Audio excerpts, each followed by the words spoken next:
6 de julho de 1808, zarpou da praia de Olhão, nos Algarves de Portugal, um pequeno caique, de seu nome Bom Sucesso. Tinha como missão levar na alma a bravura dos 18 homens que o acompanhavam e atravessar o gigante Atlântico rumo ao Rio de Janeiro, no Brasil. I loved this mythical story in the animation style. It really had this ghostly quality, as if the story and the mythology was still haunting the area via the elements. And that animation style was brilliant in terms of that fuzzy zooming in and out, what is remembered, what is lost, what is real, and it's trying to ascertain in those moments some moments of clarity for the characters and for our two main, the lion and the foam. I think that we got just the right details to get the emotions that they're going through, the integral moments of clarity. And I loved how the elements were used, the water and the wind, to create these images in this very unique animation style. The score was stunning. It had this epic mythological siren-like quality to it, and gorgeous storytelling. I liked to have a historical bent to it, to illuminate a time past, while really centering on a love story, which hooks everybody in. They take a very unique approach to the way of techniques of animation within the short. It is seems to be along the lines of what could be a visual painting, kind of along the lines of Loving Vincent. Here they tell the story of kind of in the eye of the storm, so to speak.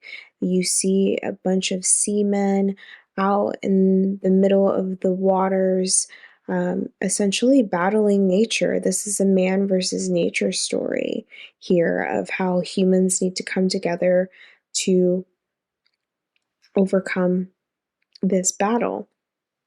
And it's such a unique way of how they go about the animation because they don't utilize, you're not capturing and seeing the whole screen, so to speak. You're kind of getting this muddled viewpoint here within the waves of the water, the specks of the droplets of the rain. It's very blue and moody. I found myself kind of getting lost in the waves of the storm and kind of looking to see and take on this journey. It's so interesting to see a story like this. I don't think I've seen anything like this in quite some time. The artistry in this is so well used for the type of story that it is on the ocean, the movement required in the drawings, and the gorgeous color in the mermaid's dress and appearance underwater and out of the water. It's really, really arresting. The use of the lion in the fable style telling of the story that's an actual event, I thought that was really smart. And the mermaid believes that the ship is her lion. It's so romantic. A wonderful interpretation of an actual historical event. It's lots of blues in this with hints of gold throughout. That's a constant theme. We see foundations of bravery in this piece, adventure and sacrificing, all in the name of love. Monsters or as they're referred to by her, but opposing ships stand in the way of their love.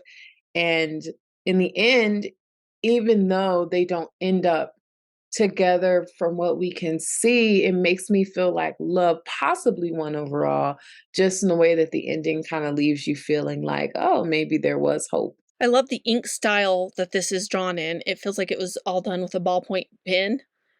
I loved it. The geometric textures added to some, and the way the score and the story just builds the story up. The fact that the artist had to think of every single frame and to be able to do it in ink makes it so much better. I loved the story. Whoever they got to narrate this, you could feel the inflection in her voice. It was absolutely amazing. It was something that I wasn't expecting, and it just captured my attention completely. Very mesmerizing animation technique, a lot of action and cliff-hanging moments. This is a great voice as well, the music, the sound effects, and storytelling.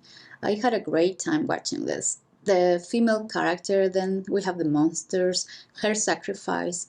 Those are very great effects, and kudos for the storytelling. Now I want to know what happened to the disappearing ship. So I hope the next part of this very soon. The Fireman and the Lion is animated in this really fascinating, creative, fluid style, but it does feel like it's all being seen from the perspective of the sea itself, which is a brilliant creative decision. I think really suits the story, of this mythic sea creature falling in love with a personified ship. I loved the personification of that ship. I thought it was handled really well. The eyes painted on the front of the ship, that's really cool. And it gave it a real sense of life. Kind of made the ship like a living being. I did kind of love the way that it just sort of harkened back to traditional sea legends and stuff, but gave it a wholly new and unexpected twist. It was a very engaging, tragic love story full of myth and creativity that won't soon be